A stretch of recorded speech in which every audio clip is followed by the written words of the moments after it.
O barco em alto mar, quando Deus colocou isso no meu coração, Deus falava que a sua vida e a minha vida, elas são como um barco em alto mar. Mas a grande pergunta que Deus mandava eu fazer é sobre quem é o comandante dessa embarcação. E aí, de repente, você pode estar aí pensando que o comandante dessa embarcação é você mesmo.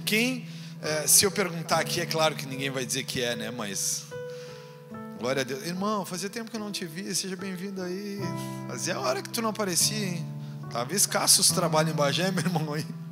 Que benção, ele vem sempre aqui nos visitar, uma alegria poder te receber de novo. E quando Deus falou isso comigo, cara, Ele falou muito sobre quem está no controle do barco das nossas vidas, sobre quem está no controle das nossas vidas. Por quê? O que acontece muito? Nós determinamos o que é e o que não é, e o que é bom, o que não é, o que eu quero e o que eu não quero, e nós vamos vivendo uma vida em constante frustração por coisas que não acontecem.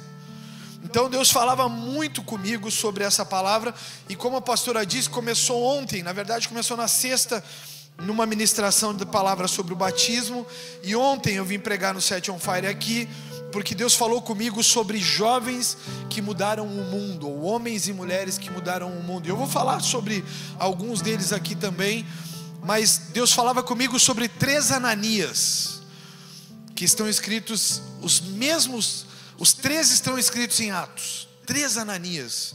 Um é o Ananias que eu chamei de um Ananias mentiroso. O segundo eu chamei de Ananias o parede branqueada, que por fora parece tudo lindo, mas é como um túmulo por dentro, morto. E o terceiro era o Ananias que realmente marcou a história. O Ananias que todo mundo fala de Paulo, mas que ninguém reconhece ele como um grande da história. O homem que tirou a cegueira de Paulo. Então, se Paulo foi quem foi, é porque houve um Ananias na vida dele. Mas quem lembra de Ananias, só vai lembrar de Ananias quando for ler a história de Paulo. E muitas vezes, na minha e na sua vida é a mesma coisa. Poucas pessoas vão lembrar, só quem foi marcado pela história da transformação que houve na sua vida. Então Deus começou falando comigo sobre isso. Depois Deus falava para mim assim, que nós somos como um barco em alto mar, que se nós não soubermos quem está no controle, nós não saberemos como vamos chegar ao final dessa jornada ou dessa travessia no oceano. Eu acompanhei 2 irmãos que eu gosto muito deles, que é um barco, um veleiro. Eles fizeram a volta ao mundo em 7 anos. Eles não são crentes, mas para mim é profético demais. Eles fizeram a volta ao mundo em 7 anos. Todos os ciclos da Bíblia acontecem de 7 em 7 anos. Então, de 7 em 7 anos na Bíblia sempre aconteceu algo muito marcante. E esses caras fizeram a volta ao mundo em 7 anos. E eu acompanhei uma grande parte disso nos vídeos no YouTube. Eles chamam, Katoshi o nome do YouTube deles, com K. E eles fizeram essa travessia. Eu fiquei pensando, cara, eu vi quantas coisas esses caras passaram. Eu vi, eles faziam turnos. Um ia até às 3 da manhã e depois o outro assumia das 3 da manhã às 8. Aí às 8 horas os dois se uniam e eles seguiam a travessia do oceano. E eu vi quanta tempestade aqueles caras enfrentaram, cara. Quanta coisa aqueles caras passaram para ter essa travessia ter sucesso. Olhando para eles no final da jornada, eles diziam que eram outros homens. Eles não eram mais as mesmas pessoas de que quando começaram essa travessia. É muito interessante isso. Vocês estão aqui, irmãos? Tem uns que estão conversando. Deixa eu dar um tempo para vocês pararem de conversar, porque tem uns que estão assim numa baita vibe, estão tomando seu mate, não estão nem aí. Tu pode me ajudar e cutucar esse ser humano que está do teu lado e dizer para ele: ei, deixa eu te falar um negócio, a palavra já começou. Dá para tu cutucar, irmão? Não, não. O Teixeirinha, cadê o Leandrinho? Leandrinho, o Teixeirinho olhou para ela e fez assim. Ele custa acordar de manhã, Leandro? Mais ou menos? É porque ele deu uma olhada para ela assim, tipo assim, humano, ele está falando lá, mas eu estou com preguiça. Vamos? Agora? Dá para tu olhar então para quem está ao teu lado e fazer assim para ele? Bora? Eu estou cuidando tudo aqui, irmãos. Vocês não fizeram nada um para o outro, eu estou cuidando vocês também. Mas a travessia, quem sabe a travessia das nossas vidas não está começando hoje para os próximos 7 anos. Quem sabe uma nova jornada das nossas vidas não está começando hoje. Mas é fundamental entender quem é que está no controle desse barco. É fundamental entender quem está no comando. É fundamental entender quem é que está indo com você nessa jornada. Tomás Carlyle disse o seguinte: um homem sem propósito é como um barco sem leme, um vira-lata, um nada, um ninguém. Repito, Tomás Carlyle disse que um homem sem propósito é como um barco sem leme. Um homem que não sabe aonde quer chegar é como um barco em alto mar que não tem controle.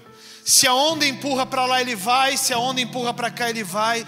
Se a onda mandar parar, ele para. E não é só homens, tá? São mulheres também. E o que eu comecei a sentir?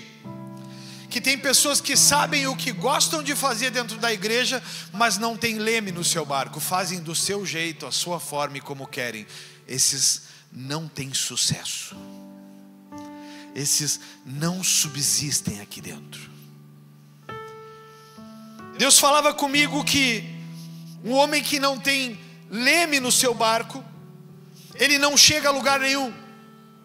Uma mulher que não tem leme em seu barco, ela não chega a lugar nenhum. Mas eu quero te convidar a abrir a tua Bíblia em Eclesiastes 4. Abre aí, Eclesiastes 4. Eu, antes de subir aqui, disse para o Cris ali: estou preparado para fazer uma gritaria agora. Vocês estão preparados para gritaria ou não? Muito obrigado, irmãos. Eu adoro vocês. Vocês são demais, cara. Quando eu for para os Estados Unidos, eu vou formar uma nova geração de gritão lá. Os americanos vão gritar para Jesus. Vocês acreditam nisso ou não? Cara, tem uns que tem dificuldade até de levantar a mão, irmãos, de manhã. Vocês são geniais de manhã. Tem uns que falam assim. Vocês podem falar alguma coisa um para o outro, vocês podem se mexer. Vamos levantar por um instante. Tá impossível começar a pregar para vocês aqui. Vamos levantar levanta aí e faz um Tem uns que não levantaram, levanta e diz Volta agora como se nada tivesse acontecido. Senta, a gente não passou por esse momento. Tá tudo bem, a gente é um grupo de pessoas normais. Pode dizer para quem está ao teu lado: a gente é normal. Foi só um lapso, já passou. A pastora chegou em mim hoje de manhã, e eu me comprometo, eu vou começar a pregar agora, senão não vai dar tempo. A pastora, ela nem me olhou, irmãos, durante a manhã o pré-culto aqui, ela nem me olhou. E aí eu disse para ela: amor, eu tô com essa camisa aqui, o que tu acha? Eu tô achando ela meio velhinha. E ela disse: não, tá bom, só tem que passar um negocinho ali. Tá. Depois ela nem me olhava, cara. Ela nem me olhava. Ela chegou perto de mim, quando eu pedi para ela passar o negócio, ela parou na minha frente sem nem me olhar nos olhos. Aí ela apertou meu peito e disse assim, fortinho aí. Eu fiquei pensando: será que essa mulher está ficando louca? Ela disse: me deixa, Fabiano, tu sabe que eu demoro. Vocês estão mais ou menos assim hoje. Eclesiastes 4, versículo 4. Olha na tua Bíblia aí. Um barco em alto mar é o título da palavra. Um homem sem propósito é como um barco sem leme, é uma das instruções. E Eclesiastes 4:4 é o fundamento dela. Diz assim: então observei, na Nova Versão Transformadora, então observei que todo esforço e trabalho é motivado pela inveja. Uau! Que as pessoas sentem umas das outras. Isso também não faz sentido. É como correr atrás do vento. Para aí, por favor. Tudo o que eu observei é que todo esforço e trabalho é motivado pela inveja que as pessoas sentem umas das outras. Isso também não faz sentido. De repente você pode estar aí num daqueles momentos muito santos, crente, e dizendo aí: não, eu não tenho inveja das pessoas. Vamos lá, vamos começar. Vamos começar, não tem problema. Tu está achando isso? Vamos começar. Tudo que a gente conquista é porque a gente viu alguém conquistar. Tu começa uma faculdade porque tu viu alguém de sucesso vencer com essa faculdade. Tu começa um curso porque tu viu alguém fazer um curso e ser bem sucedido nele. Tu vai para a igreja porque tu viu que a tua vida estava uma derrota e tu viu alguém, poxa, aquele lá, tu viu, cara, como ele mudou? Que legal, bacana, vou lá nessa igreja dessa gente estranha. Então a gente começa a olhar para padrões e a gente começa a achar que é bacana. Então tu começa a olhar uns caras cantando aqui em cima e tu olha para ti mesmo e diz assim, pô, acho que dá, hein, se aquele irmão... E aí tu começa a olhar o cara tocando e tu diz, cara, eu toco assim também, é legalzinho, dá para fazer, hein? Aí o cara abre uma farmácia São João e é como infestação. Vocês sabiam que eles têm uma previsão, a farmácia São João, de comprar um terreno em Marte, que é o último lugar que falta chegar? Que eles acham que vão conquistar o mundo, o cara lá é pirado? Porque o Rio Grande do Sul virou São João ou sim, é assim ou não? Só que o que acontece? Um cara abriu uma farmácia, deu sucesso, aí outro abre uma farmácia porque o sucesso do outro chamou a atenção. O nome disso é, na Bíblia? Como é que é o nome disso, irmãos? Aí um abre uma barbearia e o outro diz, pô, dá, hein, eu vou fazer a minha também. Só que eu vou fazer lá no outro bairro. Não, tu está fazendo porque tu viu o outro fazer. Só que o que é mais legal que o ser humano sem Deus faz? O ser humano sem Deus, ele começa a olhar para as coisas, invejar e fazer de conta que nunca viu aquele que estava fazendo, pelo qual motivo ele começou a fazer também. Mas um homem de Deus, ele deveria ser diferente. Ele deveria chegar para o cara e dizer assim, cara, me inspirei em ti, tu pode me ajudar a começar um projeto como o teu? Eu quero começar um projeto como tu começou, é muito legal, eu amo o jeito que tu faz as coisas. Aí deixa de ser inveja e começa a ser inspiração. Deixa de ser inveja e começa a ser prospecção de algo porque alguém fez e deu certo. A Bíblia, ela faz, e aqui quem está falando é Salomão, um cara extremamente sábio, mas que se tornou um tolo depois, porque perdeu para os seus prazeres, perdeu para os seus deleites, perdeu para os seus desejos. A pergunta que volta à pauta aqui é: quem está no controle da sua vida? E aí eu posso te fazer uma pergunta mais intensa, mais profunda: quem controla a sua vida? Seus problemas, suas dores ou seus propósitos? Você pode fazer essa pergunta nesse instante?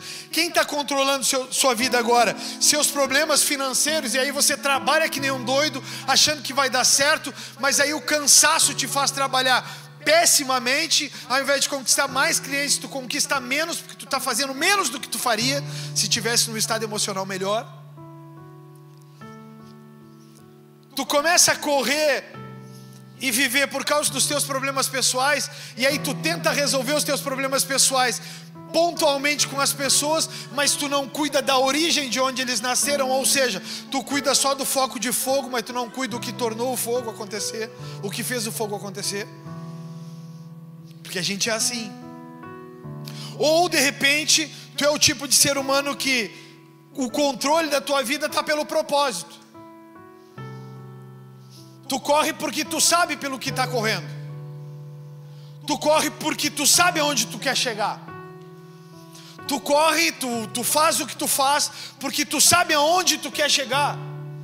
E tu sabe que sem Deus é impossível chegar. Mas a gente precisa fazer essa análise hoje. Quem tem te controlado? Quem tem sido o leme na tua vida? São os teus problemas? São as tuas crises? Eu tenho visto pessoas se afundarem no trabalho e não terem prazer naqueles que eles chamavam de família. Eu tenho visto pessoas começarem aqui na igreja como obreiros, e eles são maravilhosos, e a história da vassoura nova acontece aqui também. Quando são vassouras novas, varrem, correm, fazem, e aí, cara, é tudo maravilhoso. Depois que os dias passam, aí eles estão cansados, não querem ajudar a fazer a limpeza da igreja. Essa semana eu não posso. Essa semana eu só vou estar disponível no terceiro final de semana do mês. Vai se catar. Não, mas para aí, pastor. Eu tenho as minhas prioridades. Em primeiro lugar, o reino de Deus e a sua justiça, e as demais coisas serão acrescentadas.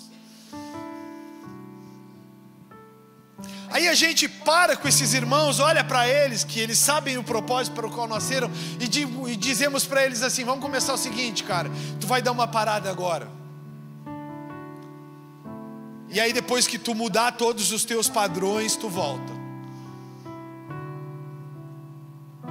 Aí os caras começam a te olhar e dizer que tu é duro,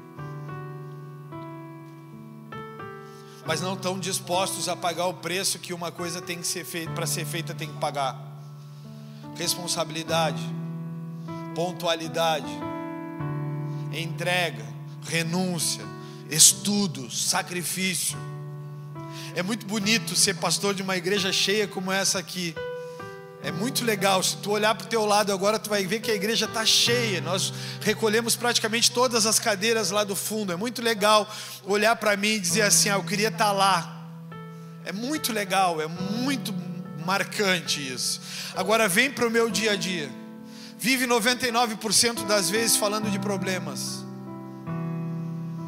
99% das vezes é sobre problemas. Aí as pessoas agora criaram uma nova estratégia. Sabe qual é a estratégia? Eles dizem para mim assim: pastor, vai lá em casa essa semana, ou quando tu puder na tua agenda. E aí eu digo: que legal. Eles dizem assim: não, fica tranquilo, que não é pra gente falar de problemas, é só pra gente ter um tempo de mesa. Eu digo: pô, que legal, beleza. Aí eu vou lá e começo a sentar no tempo de mesa. Aí eles: sentei minha preciosa.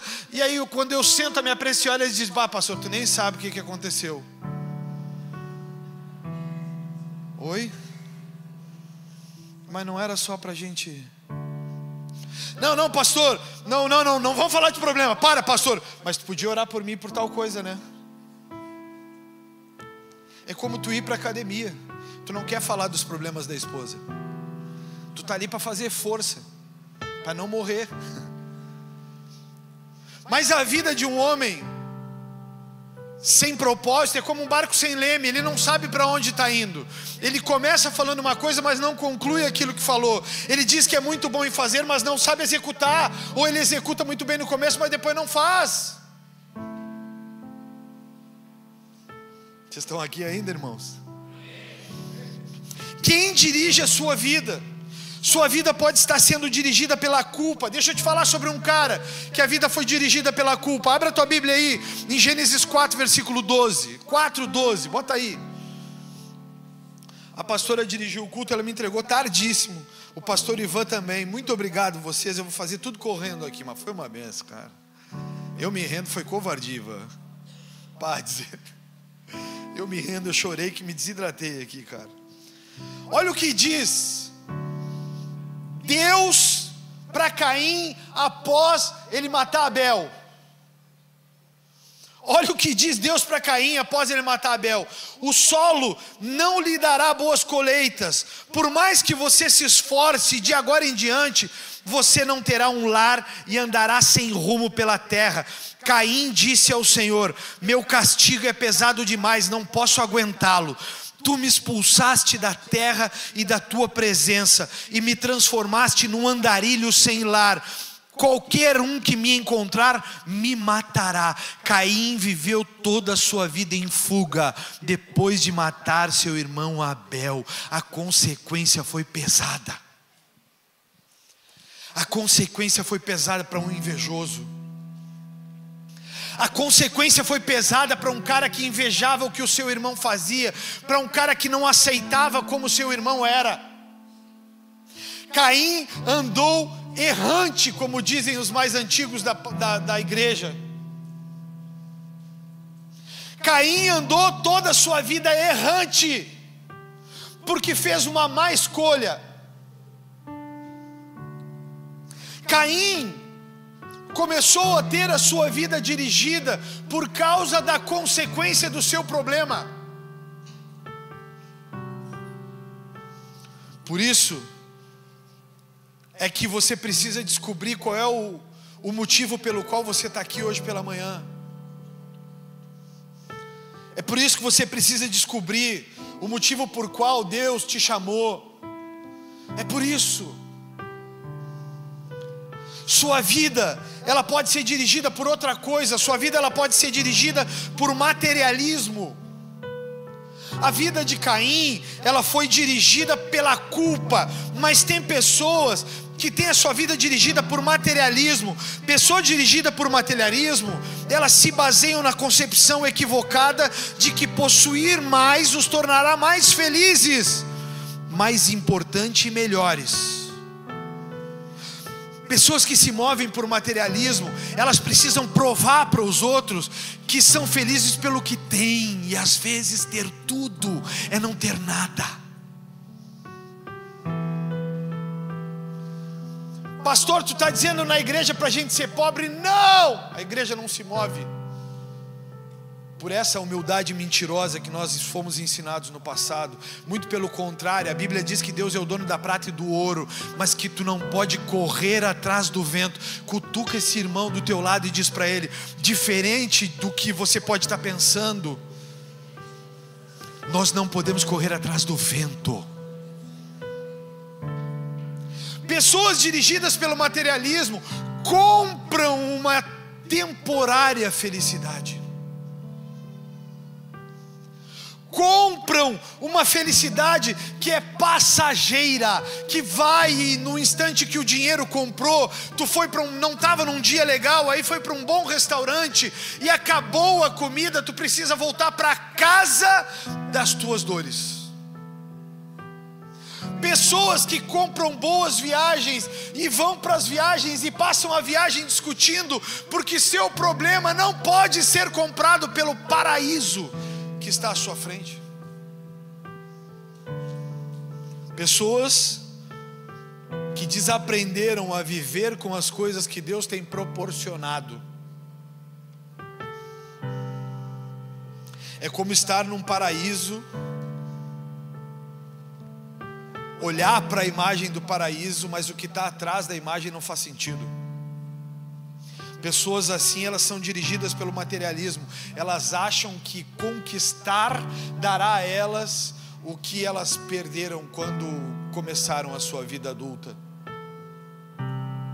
ou quando abandonaram um relacionamento, uma igreja, um trabalho, um curso que não deveriam ter abandonado.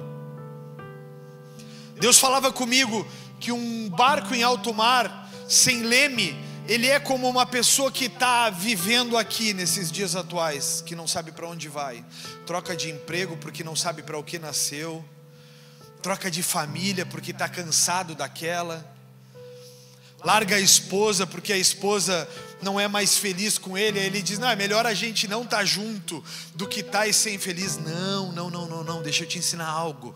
A felicidade não é comprada, a felicidade ela é conquistada. Então a gente vive num mundo em que as pessoas podem pensar que o que é mais valioso na sua vida é conquistar coisas. Eu te faço uma pergunta, eu sou o homem das perguntas. Esse terceiro livro que eu estou concluindo agora é um livro só de perguntas. Eu te faço mais uma pergunta: o que é mais valioso em sua vida? Amar e ser amado? Ser feliz? Ter saúde? Ter uma família feliz? É isso que é importante para vocês ou não? Deixa eu fazer você perguntar para esse amado que está do seu lado aí. Olha no olho dele aí, por favor. Quem não tem ninguém para olhar no olho, olha para o oceano que está na tua mente. O que é mais valioso em sua vida? Amar e ser amado? Ser feliz? Ter saúde? Ter uma família feliz? É isso que todo mundo quer conquistar ou não é? É ou não é, igreja? Não, com esse ânimo de vocês aí até eu vou parar. É isso que nós procuramos ou não é? Agora deixa eu te fazer uma pergunta. Olha para mim aqui. Para de conversar fiado aí, irmã. Olha para mim aqui. Deixa eu te fazer uma pergunta. Essas coisas dinheiro compra? Mas então, se tu está trabalhando demais para conquistar as coisas, tudo que está escrito aqui, que é o que vocês desejam, Não está no dinheiro? Não está? Então vocês estão batendo na porta errada? Paro por aqui. Pastora Daniela, paro a pregação. Já deu para entender? Deu para entender onde eu quero chegar ou não? Mas eu não cheguei aonde eu quero chegar ainda. Sabe qual que é o grande problema? A gente trabalha demais para conquistar coisas que não tem valor, que não tem preço, tem valor. A gente corre demais, a gente tenta coisas demais, a gente olha demais para as pessoas, a gente quer as coisas que as pessoas têm, esquecendo que o que tem valor não tem preço, não se conquista tendo o que eles têm. Ontem eu fui tomar café com um casal de irmãos que eu conheço ele há muitos anos, e ela eu tive a oportunidade de conhecer agora. E ele me deu uma das notícias que me trouxe alegria. Eu acabei esquecendo de comentar com a pastora. Hoje ele trabalha num banco, e quando eu saí de um banco, eu saí e fui na loja de carros que ele trabalhava e disse para ele: cara, eu estou me desligando desse banco e estou indo para o Bradesco. Eu queria saber se tu quer ir para o meu lugar nessa vaga. E o cara disse: eu quero muito. Eu fui até o meu chefe antigo e falei com o meu chefe antigo. E o que é mais genial, não me lembrava de nada disso, eu falei com o meu chefe antigo e o meu chefe antigo contratou ele. Então hoje ele está num banco e eu não. Eu estou pastoreando porque Deus havia um propósito nessa relação. Hoje ele está fazendo curso de líderes aqui na igreja, para quem sabe lá na frente me ajudar. E ontem ele teve, Mateus, ele teve a cara de pau de me dizer, ele teve a cara dura de me dizer o seguinte: eu estou lá para aprender os pés de fogo, como dizia antigamente. Está aqui para ajudar. Mas sem ler me consegue, Milene? Tem gente que está lutando por materialismo. Tem gente que está lutando, que está correndo por coisas erradas. Há um outro grupo de pessoas, que é o grupo de pessoas que correm ou que dirigem a sua vida pela necessidade de aprovação. Esse grupo de pessoas assim necessitam da aprovação dos outros, vivem e fazem as coisas com a expectativa do que os outros vão pensar. Cantam aqui para os outros curtirem o seu story. Vocês já perceberam que eu nunca pedi para ninguém gravar eu pregando aqui na minha rede social para me divulgar? Já perceberam isso ou não? Nunca fiz em 10 anos. Nunca sei quando eles vão fazer aqui na comunicação. Nesses 10 anos de igreja, a principal coisa que eu fiz foi não me promover, porque eu sabia que eu só estava aqui mais alto para quem está lá no fundo me enxergar, porque aqui é a plataforma mais alta, mas aos pés da cruz o terreno é plano, é todo mundo igual. E eu comecei a olhar para a minha própria vida e comecei a pensar: se eu me achar mais do que sou, eu vou cair lá de cima. Mas tem gente que vive por uma necessidade de aprovação. Tem gente que vive, que posta as coisas para que os outros vejam e digam: que legal,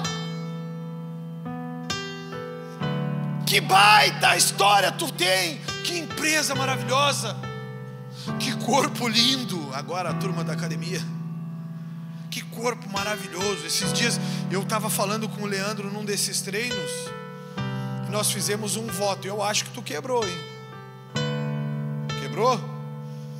Não vamos postar nada aqui, velho, porque a intenção do meu coração era: a gente posta para incentivar as pessoas a treinarem.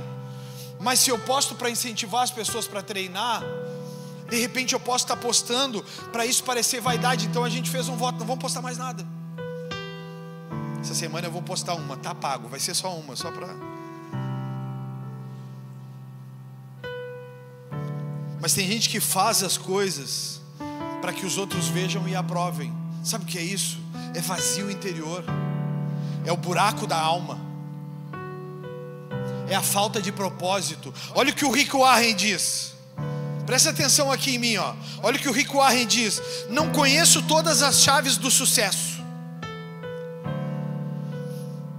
mas uma chave para o fracasso é tentar satisfazer todo mundo. Você pode repetir isso comigo? Não conheço todas as chaves do sucesso. Não precisa ser mais alto para tu acordar. Não conheço todas as chaves do sucesso, mas uma chave para o fracasso é tentar satisfazer todo mundo. Fez sentido para ti? Eu fico olhando para Jesus. Veio com um propósito: salvar a humanidade. Salvou. E os caras conseguiram rejeitar. Veio com um propósito. Um propósito. Quando começamos a igreja, começamos com um propósito: levar a salvação para as pessoas. Aí começamos a nos relacionar com muitas pessoas, soubemos o problema de muitas pessoas, fomos dirigidos pelo problema de muitas pessoas, ajudamos muitas pessoas. Mas deixa eu te falar um negócio: se tu não tiver problema, eu não vou precisar ir até ti. Nós não vamos ter problema nem dificuldade um com o outro. Eu não vou precisar te exortar. Mas sabe o que acontece? A tua necessidade de provar para os outros o que tu tens de bom te deixa distante de Deus, te deixa longe daquele que tudo criou. O grupo de pessoas que necessita de aprovação, eles fazem porque os outros vão ver e vão achar: que legal, que pregação. Aqui na igreja existe um pastor e uma pastora, presidentes da igreja, que sou eu e a Lidiane. E existem outros pastores que são auxiliares, e mais presbíteros que fazem a mesma função dos pastores aqui. E uma das coisas que eu reparo é que a Lidiane, ela é muito efetiva nas suas falas. Muito efetiva. Ela fala coisas que marcam as pessoas muito profundamente. Muito profundamente.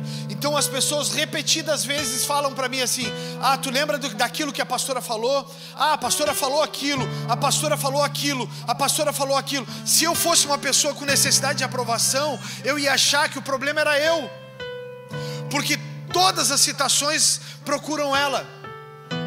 Mas eu descobri que quem está sempre em evidência passa a ter intimidade com as pessoas, e a intimidade é inimiga da autoridade.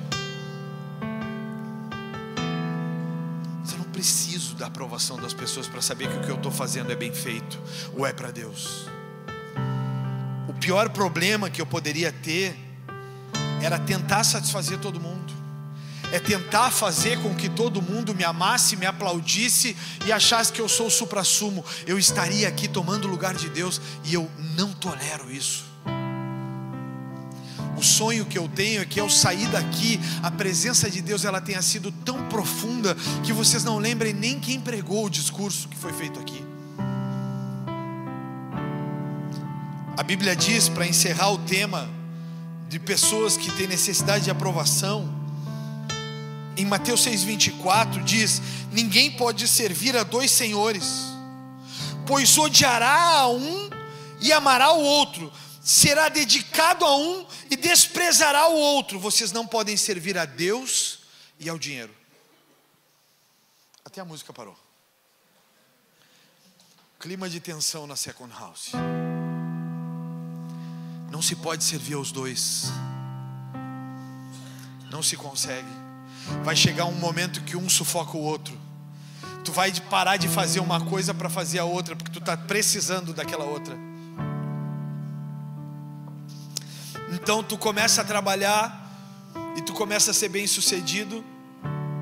Eu tenho acompanhado algumas famílias aqui muito de perto e tenho visto o avanço delas. Eu celebro muitas coisas. Eu celebro às vezes uma foto em que eles estão abraçados, porque isso já não acontecia. Eu celebro um jantar a dois, porque isso já não acontecia. Eu tenho acompanhado muitas famílias aqui, e eu tenho acompanhado famílias que têm se dedicado ao extremo ao trabalho e que perdem a alegria de estar sentadas à mesa junto em casa, porque estão sempre respondendo a alguém ou algo. Deixa eu te falar uma coisa: toda vez que você está aqui no celular, sentado à mesa com o outro, você está celebrando quem está distante, você não está celebrando quem está junto.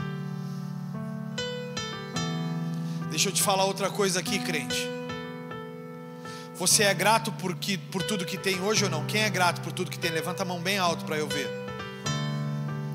Mas tu já parou para pensar que todas as vezes que eu vou na tua casa eu tenho que te pedir para orar porque tu esquece de orar pela comida que tu está comendo?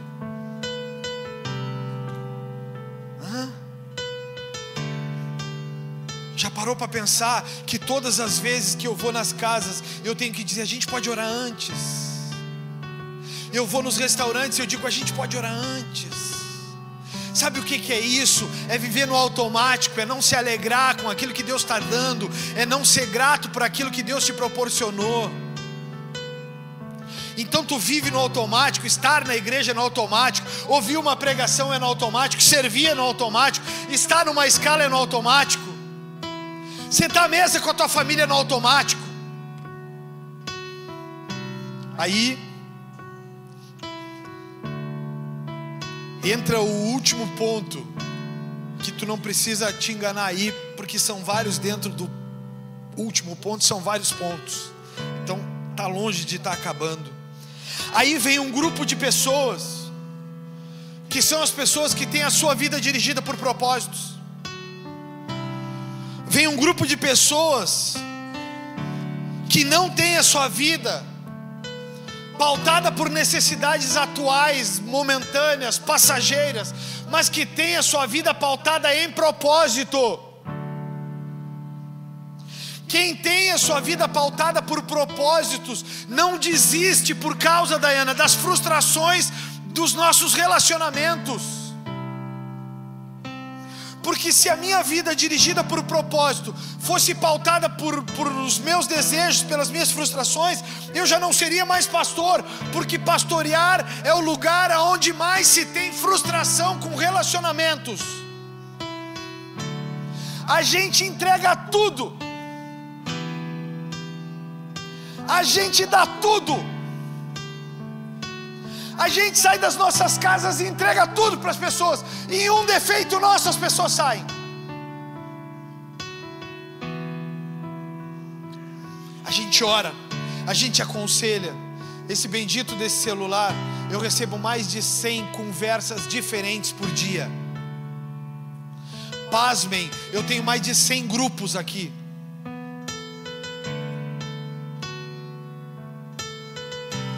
Eu não deixo as pessoas sem resposta. Mas por um erro de relacionamento as pessoas param. Sabe por quê? Porque não são guiadas por propósitos, são guiadas por intenções. Você pode dizer para quem está do seu lado: não seja guiado por intenção, seja guiado por propósito. A igreja, ela está cheia disso, de pessoas que se entregam, que a gente entrega tudo, e quando elas não gostam de algo, elas dizem: não, para, o pastor não dá. Sabe por quê? Porque são pessoas que não são dirigidas por propósitos. Quem é dirigido por propósito não desiste. É como uma máquina de guerra, não para nunca. Agora eu estava aí nesse louvor, o Eu Me Rendo, e eu estava lembrando do mesmo Fabiano de 16 anos atrás, com um filho nascendo com a síndrome de Down, sem saber absolutamente nada do que era síndrome de Down. Com um filho com a síndrome de Down, mas sem saber como se lidava com a síndrome de Down. Um filho com síndrome de Down, mas eu não sabia como dirigi-lo, como guiá-lo, como coordenar essa vida. 16 anos depois, o mesmo louvor é rota para a minha vida. Eu me rendo, Senhor. Eu ainda não sei coisas na minha vida que eu preciso saber. Eu ainda não descobri o porquê que estou vivendo tantas coisas na minha vida, Senhor. Mas uma vida dirigida por propósitos é a vida que pode mudar o mundo ao redor. é a vida que pode mudar a história. Homens e mulheres que tinham controle do leme em suas vidas sempre viveram por propósitos. Homens e mulheres que viveram e tinham seu propósito, eles mudaram o mundo ao seu redor. O propósito do Nelson Mandela e do Desmond Tutu extraordinariamente era a luta contra o apartheid no seu país natal. Esses caras, o Desmond Tutu, em seu trabalho de direitos humanos, Tutu formulou seu objetivo como uma sociedade democrática, justa e sem divisões raciais. Ele estabeleceu exigências mínimas para a realização desse objetivo, incluindo para as pessoas direitos civis iguais para todos, um sistema comum de educação e a cessação de deportação forçada. Desmond Tutu e Nelson Mandela lutaram contra o sistema em seus países sede, e eles tornaram os seus países livres dessa escravidão. Hoje há um memorial na África. Há um memorial, a cela em que Nelson Mandela esteve preso, o banco em que ele sentava, a cama em que ele dormia. Há livros escritos sobre a história de Desmond Tutu. Se tu for olhar esses caras, são caras extremamente simples, mas dois homens que tiveram o prêmio Nobel da Paz. Sabe por quê? Porque eles eram caras dirigidos por propósitos. Eles não eram caras que se levantavam das suas casas sem ter por que lutar, pelo que viver. Mas eles eram caras que sabiam onde queriam chegar. Eles não aceitavam a divisão racial que tinha no seu país sede. Eles não aceitavam como as pessoas enfrentavam. A igreja aqui tem 3 vereadores, 2 deles não estão aqui hoje. Vocês têm na mão o poder de ser alguém que luta por causa justa, não por coisas partidárias, mas que lutam por justiça, lealdade, igualdade. Vocês têm na mão, como eu tenho um microfone na mão. Um microfone empodera. Hoje, entre os que estão aqui e os que estão na transmissão, mais de 500 pessoas vão ver isso. O microfone empodera, mas ele não empodera para me exaltar, ele empodera para fazer o que é certo. Porque você é como um barco em alto mar.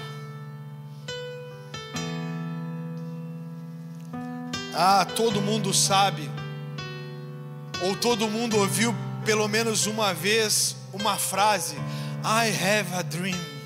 Quem já ouviu? Quem já ouviu essa frase? Levanta a mão, mesmo que tu esteja na miséria do teu cansaço. I have a dream. Eu tenho um sonho. Mas pouca gente sabe quem foi Martin Luther King.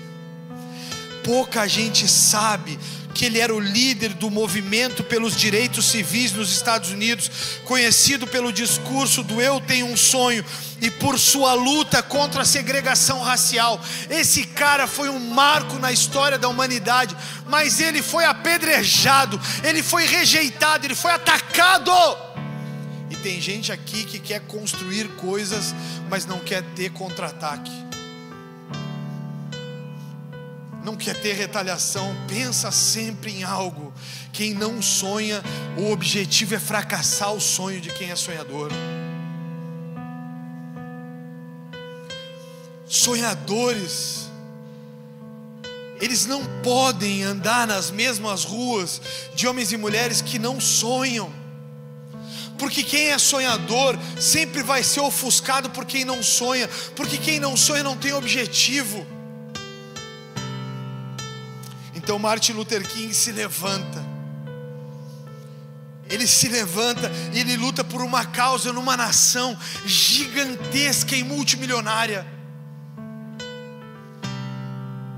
Quando tu chega nos Estados Unidos, tu é picado pela semente do dinheiro. Tudo é muito barato. As pessoas ganham muito. Para isso precisam trabalhar muito. Uma televisão 4K de 75 polegadas nos Estados Unidos vale $400.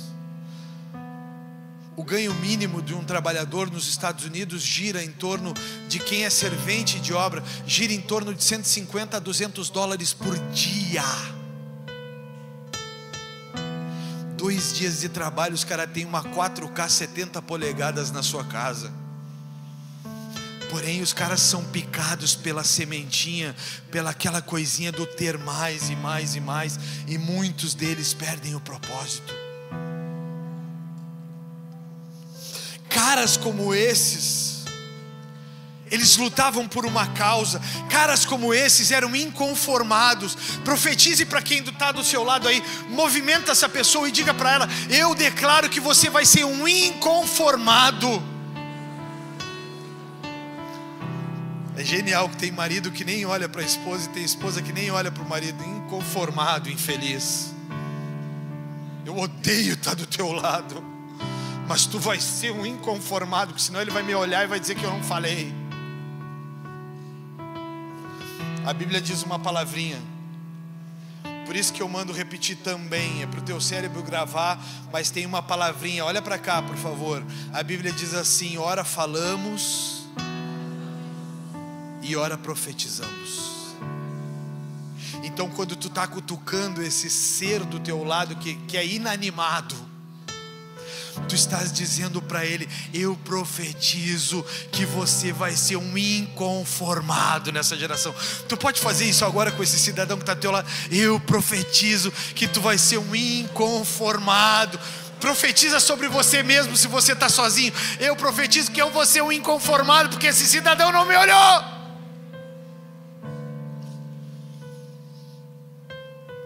Martin Luther King se torna um dos ícones da humanidade.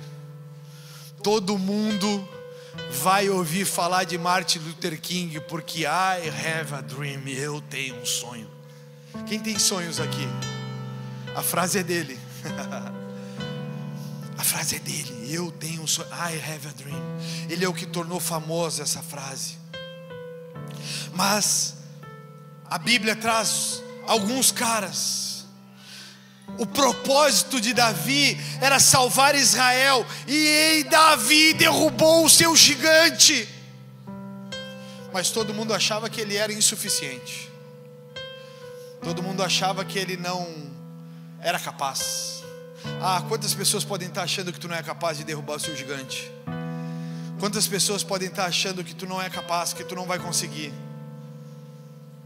Quantas pessoas podem estar dizendo que tu está aqui só porque tu precisa de algo, mas você pode estar aqui porque você tem um propósito, porque você tem um sonho. Davi é o matador de gigantes. A história mostra um cara de 17 anos de idade como um matador de gigantes. Tem gente que tem 50 e ainda não conseguiu matar o gigante da infância. Ainda luta com problemas da infância. E não ria, porque pode estar do seu lado essa pessoa. A perda do propósito te faz lutar uma vida inteira pelas mesmas coisas. Mas o meu pai foi mal comigo. Mas o meu pai me tratava mal. Deixa eu te falar algo. Eu preciso que você me olhe. Deixa eu te falar algo. O teu pai poderia não ter a maturidade que tem agora. A tua mãe, ela não tinha a maturidade que tem agora. A tua mãe pode ter sido rejeitada. O teu pai pode ter sido rejeitado. O teu pai poderia estar vivendo um péssimo momento da vida, mas o teu pai não é o que ele era. A tua mãe não é o que ela era. Então abandona as coisas de menino, as dores de menino. Se eu fosse continuar a minha jornada pelas coisas que o meu pai profetizou sobre mim, eu não seria absolutamente nada, porque o meu pai disse que eu nunca seria nada.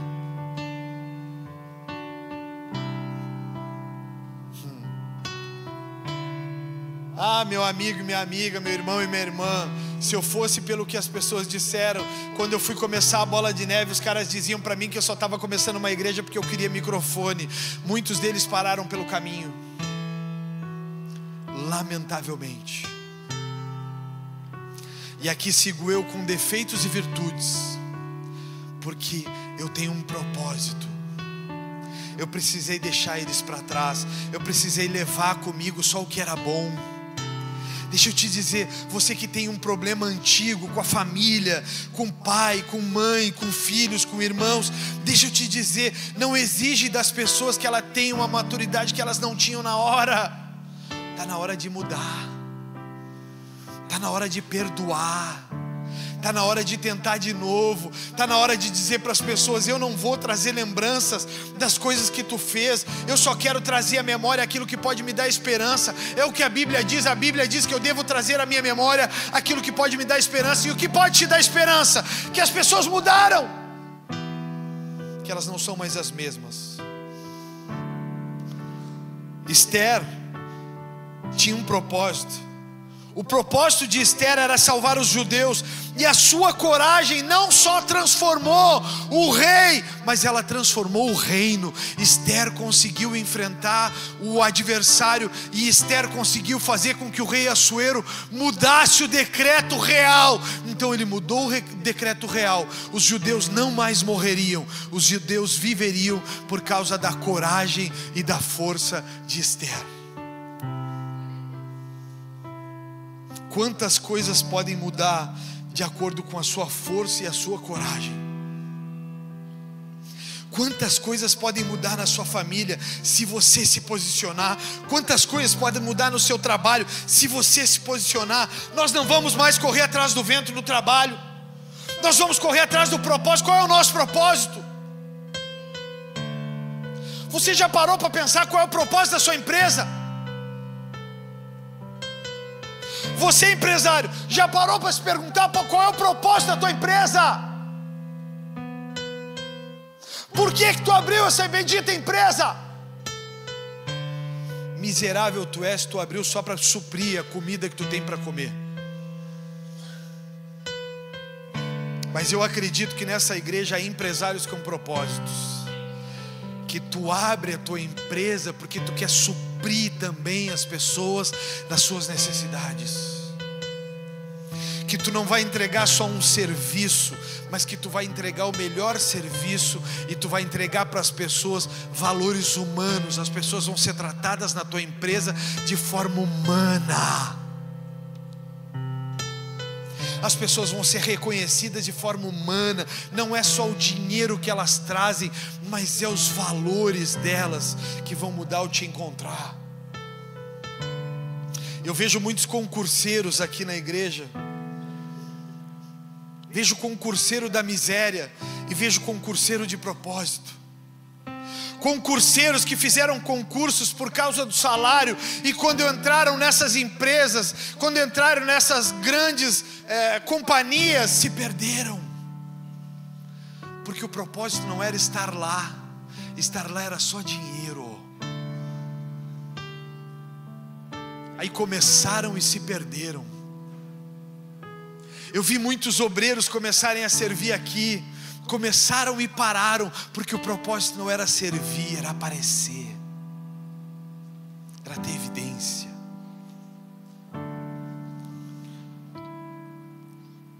Essa semana eu fui em 2 lugares ser servido por pessoas. Eu fui numa loja, porque eu tinha comprado um abrigo, ele tinha dado problema, e tinha ido também comprar um abrigo para um presente de Dia dos Namorados para minha esposa. E eu cheguei nessa empresa, e hoje, graças a Deus, ela está aqui, mas tem sido um parto de cócoras ela está aqui, por isso eu não vou falar o nome da bendita, mas louvado seja Deus que ela está aqui. E quando eu entrei, eu disse para ela: eu estou com um problema. E eu estava com um abrigo, bem sincero, porque eu não tinha visto o abrigo cheio de furo na bunda. Eu estava sincero. A Lidiane me olhou e me disse: tu tem que trocar esse abrigo.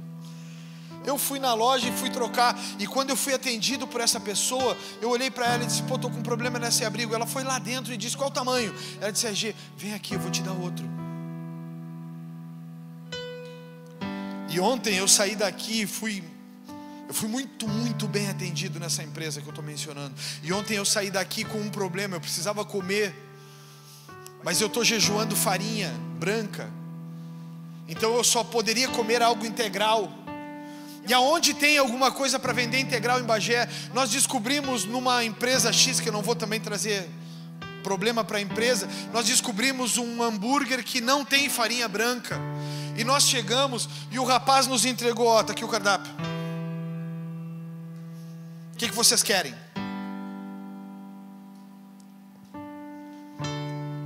Eu pensei na hora, eu disse, eu quero atenção. Ferido pela humanidade, mal amado. Eu quero ser bem servido. Aí eu disse para o cara, eu quero um hambúrguer. Aí a pastora perguntou para ele, pode ser com uma carne maior, porque o hambúrguer era o hambúrguer da miséria. E ele disse assim, não dá, deixa eu ver. Eu saí dali pensando, eu nunca mais quero voltar aqui. Por quê? Porque trabalha pela miséria de ter o que comer, não trabalha por um propósito. E eu encerro com o propósito de Abraão. Os meninos do louvor, por favor, pode subir. O propósito de Abraão era ser um pai de multidões. Para isso, para Abraão se tornar um pai de multidões, ele precisava aprender a sacrificar o seu filho Isaque. Para Abraão ser pai de multidões, presta atenção aqui, ele precisava aprender a sacrificar filhos. Então Abraão leva seu filho Isaque até o monte para o sacrifício, e Deus provê um lugar para ele e algo para ele sacrificar que não fosse seu filho. Mas Abraão sabia que para ser um pai de uma multidão, ele precisava aprender a sacrificar coisas de filhos. O propósito de Abraão era muito maior do que ele mesmo. Hoje, toda vez que você ouvir falar em paternidade dentro da igreja, paternidade espiritual, você vai ter que lembrar de Abraão, porque a Bíblia diz, eu serei pai de multidões. Tocarei, tem até um louvor, hein? Duvido que o Ivan não saiba, velho de igreja como é. Procura no Cifra aí agora, um horror. A cara do Cris, não. Abraão, ele tinha um propósito. O propósito da vida de Abraão era ser pai de uma multidão, porque ele disse, Deus disse a ele, por onde tu for eu vou te abençoar, e você será um pai de muitas nações. Ele aprendeu a sacrificar Isaque. Ele disse para Deus, Deus está aqui meu filho, o filho da promessa. E o filho da promessa foi entregue nas mãos de Deus, e Deus o devolveu. Qual é o propósito da sua vida? Você pode ficar em pé? Eu quero te convidar a pensar por um instante, com os olhos fechados, qual é o propósito da sua vida? Qual é o propósito? Fecha os olhos por um instante, larga o chimarrão, a água, o celular, larga por um instante, larga aí. Pode tocar o louvor que vocês iam tocar, não tem problema, tá? Não tem problema, pode tocar. Eu só quero que vocês fechem os olhos por um instante. Davi, com 17 anos, precisou enfrentar Golias, porque Israel estava ficando cativa. Esther precisou enfrentar o rei e o reino, porque os judeus morreriam. Abraão precisou aprender a sacrificar Isaque. Nelson Mandela precisou viver por longas décadas preso, atacado, agredido. Martin Luther King foi atacado, agredido, castigado. Mas todos eles eram homens com propósito e mulheres com propósito. Qual é o propósito de Deus com a sua vida? Ou você é como um barco sem leme, que não sabe aonde quer chegar? Qual é o propósito de Deus com a sua vida? Você sabe aonde quer chegar? Você sabe aonde quer chegar? Você sabe por que chegou até esse lugar? Você sabe por que está aqui? Ou qualquer um chega aqui e mexe em quem você é? Fecha os teus olhos.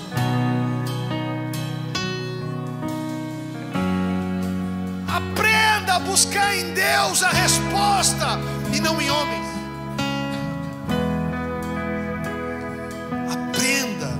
Que só Deus tem as palavras de vida eterna.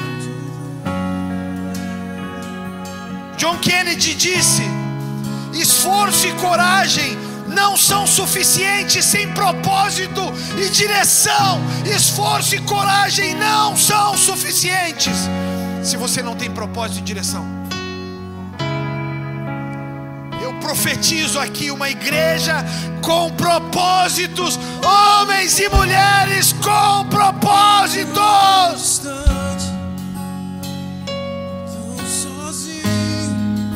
Buscando salvação, eu vejo órfãos. Jesus, ouve a nossa oração.